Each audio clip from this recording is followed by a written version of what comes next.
The neon lights of Las Vegas pierced through the desert night as two Hollywood legends stepped into the most exclusive private arena money could buy. High above the Strip, in a penthouse ring surrounded by bulletproof glass, Sylvester Stallone and Steven Seagal prepare for a battle that would make their movie fights look like children's games. The air crackled with electricity as cameras rolled in secret, capturing what insiders called the fight of the century. Billionaires had paid millions just to witness this moment. The room fell silent as these two titans faced each other, their eyes burning with decades of unspoken rivalry. This wasn't Hollywood magic. This was real blood, real sweat, real consequences. The kind of fight that legends are born from and careers die in.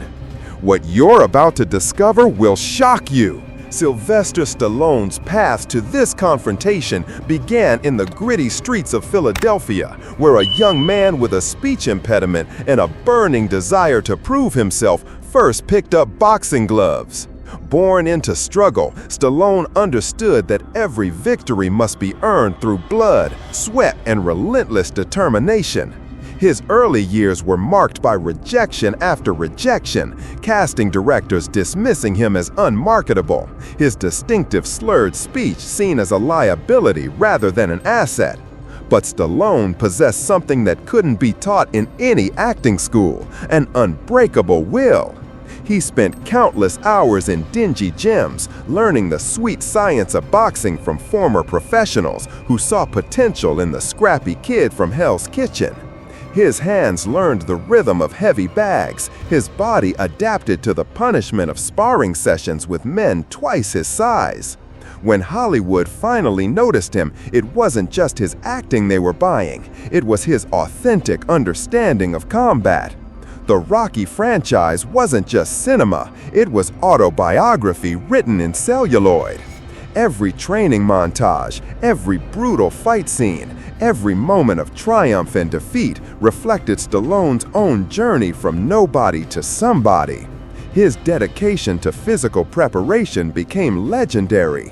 For months before each film, he would transform his body into a weapon, studying real fighters, learning their techniques, pushing his aging frame beyond what seemed humanly possible. Yet Stallone carried vulnerabilities that his enemies knew how to exploit. His neck had been damaged during a difficult birth, leaving him with permanent nerve damage that affected his speech and facial expressions. This weakness, hidden beneath layers of muscle and movie star bravado, created openings that a skilled opponent could target. His orthodox boxing stance, while powerful, was predictable to those trained in more diverse martial arts disciplines. His psychological armor, built through decades of overcoming adversity, was both his greatest strength and his potential downfall. Stallone fought with the fury of a man who had been underestimated his entire life, but this emotional intensity could cloud his judgment when facing an opponent who remained ice-cold under pressure. Steven Seagal's journey to this moment began in a completely different world, one of ancient Japanese traditions, spiritual discipline, and deadly precision.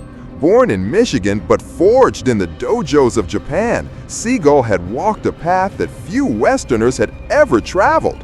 At 17, he had left America to study Aikido under some of the most revered masters in Japan, spending over a decade learning not just techniques, but the philosophical foundations that made Aikido a way of life rather than merely a fighting system. In Japan, Seagull had earned something that couldn't be bought or faked: respect from masters who had devoted their entire lives to martial arts. He became the first foreigner to operate an Aikido dojo in Japan, an honor that spoke to his genuine mastery of the art. His understanding of leverage, timing, and energy redirection was so advanced that he could neutralize opponents twice his size without apparent effort. Where other martial artists relied on strength and speed, Seagull had learned to use an attacker's own force against him. His transition to Hollywood had been meteoric but controversial. His early films showcased a fighting style that American audiences had never seen before, fluid, graceful, and devastatingly effective. Unlike the boxing-based combat of Rocky or the flashy kicks of karate movies, Seagal's Aikido was subtle, efficient, and rooted in principles that most Western fighters couldn't comprehend. His characters didn't just win fights, they seemed to exist on a different plane of martial understanding. But Seagal's greatest strength contained the seeds of his potential weakness. His Aikido training had taught him that violence should be a last resort, that a true martial artist seeks to neutralize conflict without causing unnecessary harm. This philosophical approach, while admirable, might prove problematic against an opponent who had no interest in philosophical restraint. Stallone wasn't coming to demonstrate technique or prove philosophical points, he was coming to win at any cost. Additionally, Seagal's years in Hollywood had created a layer of mystique around his abilities that some critics claimed was more showmanship than substance. While his Aikido credentials were unquestionable, questions remained about how his traditional Japanese martial art would perform against a straightforward brawler who specialized in taking punishment and dishing it back with compound interest. The opening bell, if it could be called that in this unofficial underground venue, came not with ceremony, but with Stallone's immediate charge across the concrete. This wasn't going to be a technical exhibition. This was going to be war from the very first second. Stallone had clearly studied his opponent and decided that his best chance lay in overwhelming Seagal with pure aggression before the Aikido master could establish his rhythm and distance. Seagal, however, had anticipated this strategy. As Stallone closed the distance with his head down and fists flying, Seagal demonstrated why Aikido had survived centuries of combat testing. Instead of meeting force with force, he redirected Stallone's charging energy, using a subtle hip movement to send the Italian stallion stumbling past his intended target.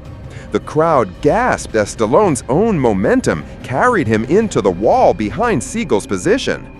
But Stallone had been knocked down before, both literally and figuratively, and he knew how to respond to adversity. He pushed off the wall and spun around, his boxing training keeping his hands up and his chin tucked. This time, he approached more cautiously, jabbing at Seagal's defenses while looking for an opening. The two fighters began to circle each other, each seeking to impose their fighting distance and rhythm on the encounter.